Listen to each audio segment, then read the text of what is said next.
Alright, so unfortunately I do have to make a disclaimer. As of April 4th, 2022, DevGem have reverted the car that I'm going to talk about back to its original form.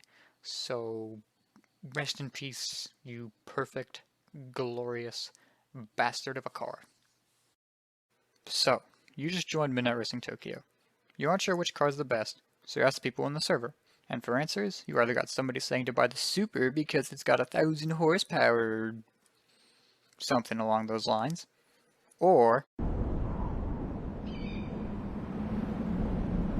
since you can't get a good answer, you decide, why not look for yourself? Maybe the R33 Skyline. Good handling, decent power, a lot of pros seem to use it. Maybe the 370Z? Rear-wheel drive, incredibly grippy, wonderful handling, solid amount of power. Ooh, the NSX. Mid-engine, great cornering capabilities, pretty damn fast. Well, I can tell you for a fact that all of these cars pale in comparison to this literal shitbox. Now, you may be asking, does it have all-wheel drive? No. Well, is it a lightweight? Eh, kinda? Well, it's gotta have good handling or something like that, right? No. Well then, what the hell makes it such a good car? In the wise words of Jeremy Clarkson. Yep, this little cube has a V10 in it. Combine that with the fact that this car is pretty light, and you've got a car that will make you straight up shit your own ass in a straight line.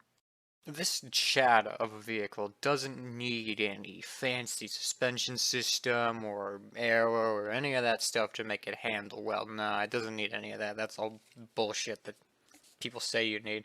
All it needs is just a pure, raw power.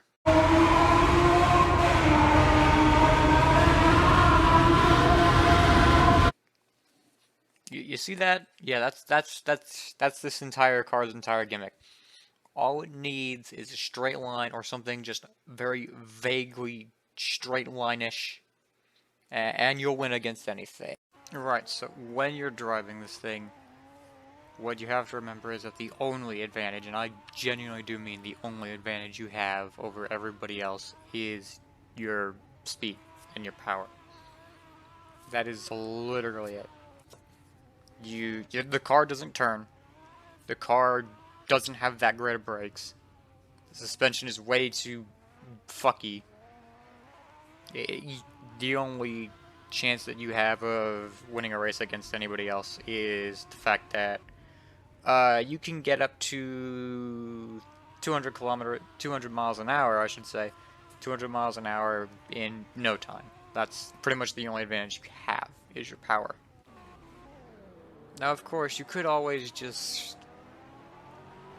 drag race on Classic Tokyo on the highway and do baby shit like that. But why? There's no point. It's not fun.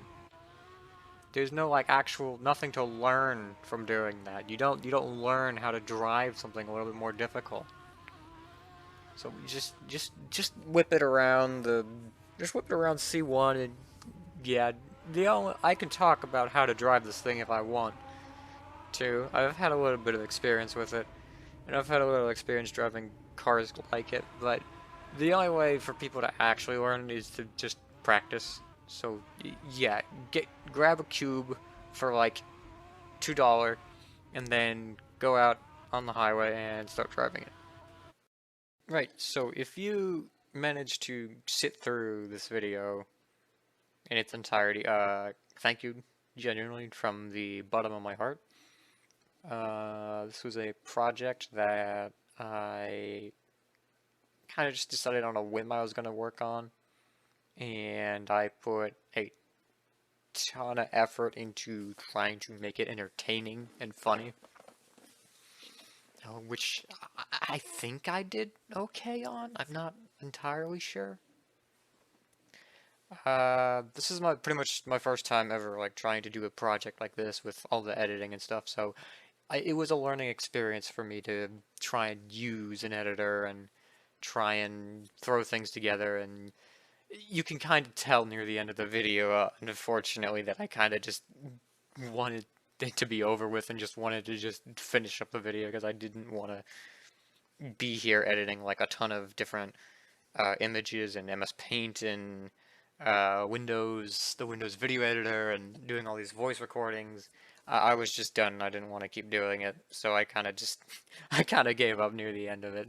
But yeah, if you made it through all this, genuinely, thank you. Thank you for putting up with all the bullshit that I had to make you go through to watch all this. So I do hope that there. Well, I do hope to make more stuff eventually in the future. Um, Probably this coming Saturday. I know that probably won't make any sense whenever this video gets published, and like a year later, if this video somehow blows up or whatever, it probably won't. But like a year later, it's not gonna make sense. But like so soon, DevJam are releasing phase 1 of tuning, and I do plan on actually making a more serious video on the tuning, especially with the 197 Mustang. I really want to work on that because I feel like a lot of American cars in Midnight Racing Tokyo have just awful tunes on them, and I get it's to make them be a bit more realistic to how they actually handle in real life. But I mean, yeah, I feel like with the new tuning update, you could make the Mustang be absolutely ridiculous. And yeah, I've kind of went on for a bit longer than I probably should have. But yeah, again, thank you.